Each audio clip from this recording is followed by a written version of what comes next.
Custo de vida, emprego e desemprego, cesta básica, tarifas públicas, salário mínimo. Agora, na Brasil Atual, a análise do DIEESE. E hoje nós vamos conversar aqui no Jornal Brasil Atual com o Gustavo Monteiro, que é economista do DIEESE e especialista em mercado de trabalho. Bem-vindo, Gustavo. Tudo bem com você? Tudo bem, bom dia.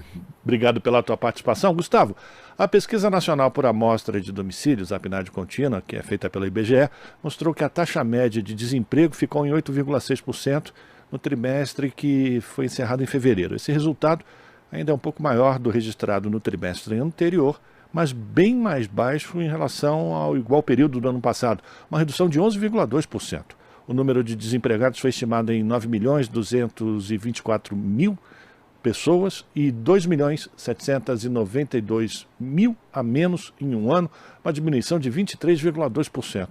Gustavo, esses números sinalizam o retorno de uma certa normalidade no mercado de trabalho depois de tanto tempo de pandemia?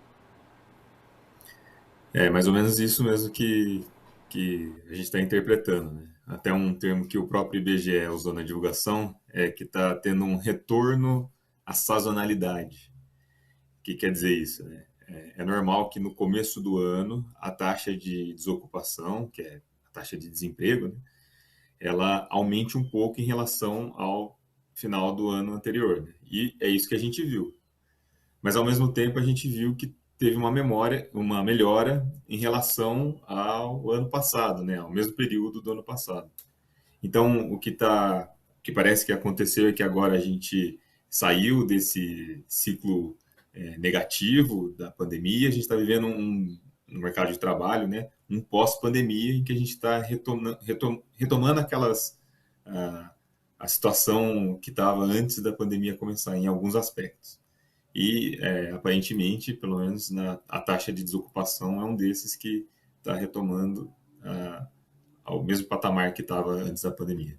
E como é que está a situação dos informais e daqueles que trabalham por conta própria, que os neoliberais, o chamado mercado financeiro, gosta de romantizar, que são os empreendedores? Sobre esses trabalhadores, na verdade o que está acontecendo é que a gente está voltando para o que era antes mesmo, né?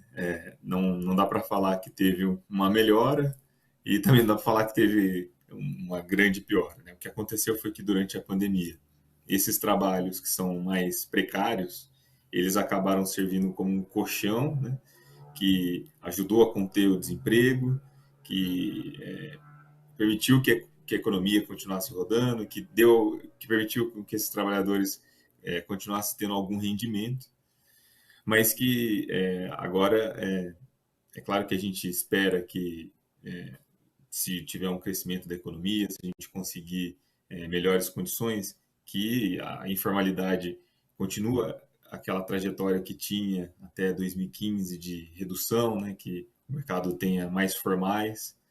A gente espera também que, não que sumam os conta próprias, é claro, mas que eles tenham melhores condições, que eles possam também se formalizar, também ter rendimentos maiores, estarem em setores mais dinâmicos.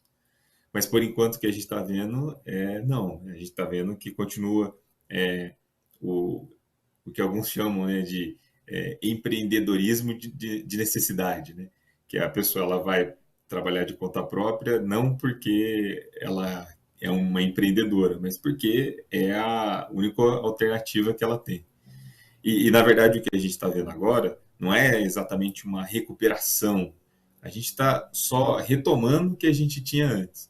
E daí os problemas que a gente já tinha antes da pandemia, a gente está tendo eles de novo agora, que é informalidade, que é alta informalidade entre os conta própria, que são os rendimentos baixos e muitos trabalhadores em setores menos dinâmicos. Então, são os mesmos problemas que a gente tinha e que agora a gente tem que retomar eles para tentar melhorar a situação do mercado de trabalho.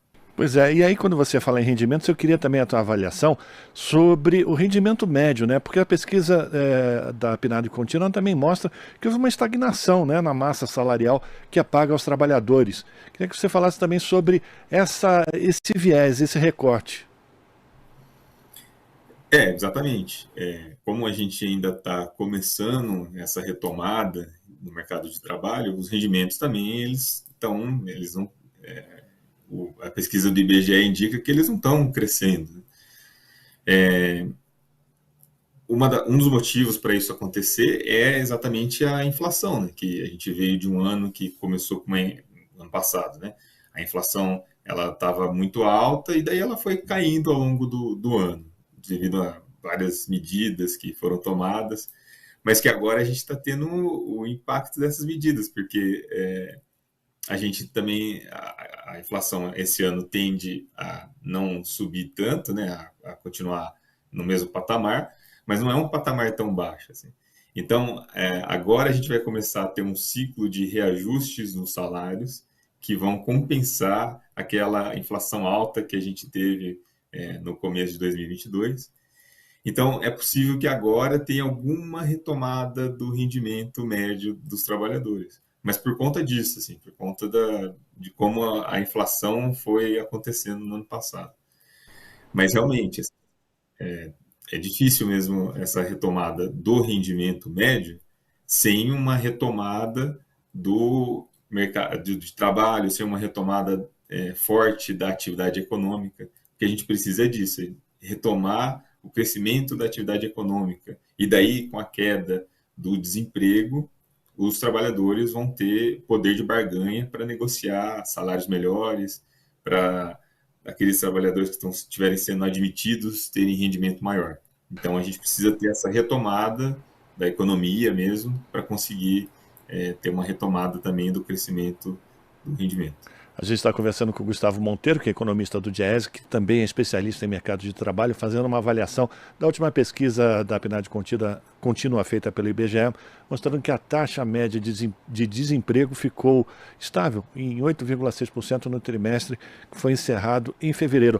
Agora, Gustavo, pelo que você contou aqui para a gente até agora, isso demonstra mais uma vez que é preciso rever as reformas, enfim, o que foi feito com a regulamentação do mercado de trabalho no Brasil a partir do governo Temer, porque a promessa que era feita é que a desregulamentação produziria mais postos de trabalho e a realidade mostrou que isso não é verdade. E eu queria também uma avaliação tua, você disse também, tendo uma retomada do mercado de trabalho, os trabalhadores vão poder negociar com seus patrões de uma maneira melhor. Mas isso também não é verdade se não for feito em conjunto. Se for a negociação individual, provavelmente os trabalhadores não vão conseguir ganhar muita coisa, né? É importante ter os sindicatos, a organização sindical para fazer essa luta, né? Exatamente, né? A reforma trabalhista ela prometia que ia aumentar o número de vagas, ia reduzir o desemprego, e a gente não conseguiu ver isso nos números, né? Desde então. E uma das coisas que a reforma trabalhista fez foi exatamente isso, foi colocar a negociação, ao invés de valorizar a negociação coletiva, valorizar a negociação individual. E a gente sabe que no mercado de trabalho, no mundo real, as condições de negociação de um trabalhador individual, elas são menores, né? Tem menos possibilidade de barganha, de negociação, do que se ele se juntar em negociações coletivas, né? Então, realmente, é muito importante a valorização da negociação coletiva, porque pode ajudar agora, né? E agora a gente está vivendo exatamente um momento propício à negociação coletiva, porque é um momento que a gente está retomando a normalidade, né? Então, a gente está retomando patamares mais baixos de taxa de desocupação, que vão permitir essa melhoria na barganha. A gente também vem de um reajuste que a gente acabou de ter no Serviço Público Federal, de 9%, então isso também acaba sendo um fator que ajuda na negociação. Então, se a gente realmente retomar essa trajetória de crescimento econômico, se a gente conseguir realmente ir por esse caminho, agora é um momento bom para a negociação coletiva, mas ela tem que ser valorizada, né? Porque é isso, o trabalhador ele tem muito mais força se ele estiver unido do que se ele tentar fazer sozinho, direto com o patrão. E nesse sentido, a valorização do salário mínimo também ajuda bastante nessa luta, né, Gustavo? Sim, bem lembrado. Isso é importante mesmo. A valorização do salário mínimo, ela ajuda não só os trabalhadores que ganham salário mínimo, mas também todos aqueles que ganham valores próximos ali ao salário mínimo. Eles conseguem, isso também dá um poder de barganha. Retomar a política de valorização do salário mínimo é muito importante também, até para a negociação coletiva mesmo. Gustavo, para a gente terminar, diante dessa situação que a gente vive hoje no Brasil, de retomada do mercado de trabalho no período nos mesmos patamares de pré-pandemia, que já era uma situação ruim, é sempre bom a gente deixar isso claro, né? A gente já vinha numa crise de algum tempo. Agora, com esse novo governo do presidente Lula, se não atrapalhar, só de manter estável ou as regras claras para o ambiente de trabalho, é possível que a gente tenha uma retomada, um crescimento do PIB a partir, enfim, desses itens que você já falou, aumento do salário mínimo, a possibilidade de você ter novas negociações coletivas. É possível a gente ter um crescimento sustentável da economia brasileira a partir de agora? O ano de 2023, ele é um pouco desafiador, assim, ele não traz... a gente não tem um grande otimismo com 2023. A gente vai ter um cenário internacional complicado, né, por causa da guerra, por causa do baixo crescimento da China, que é esperado para esse ano, e também a gente vem um governo que ele deixa uma herança maldita, né, agora. Tem muita coisa que tem que ser reconstruída, uma trajetória que tem que ser retomada. Isso que você falou também, de uma estabilidade que tem que ser conquistada, mas que a gente vem de um período político muito conturbado. Então, o ano de 2023 ele vai ser muito desafiador.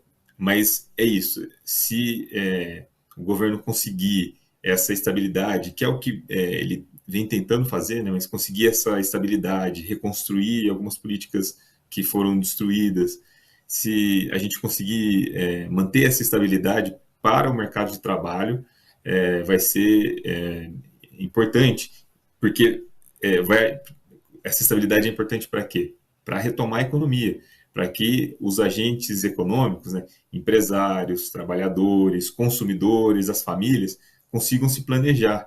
E quando todos esses agentes conseguem se planejar para o futuro, conseguem ter uma perspectiva para o futuro, a economia começa a engrenar, né, a funcionar corretamente, e a gente pode ter algum crescimento.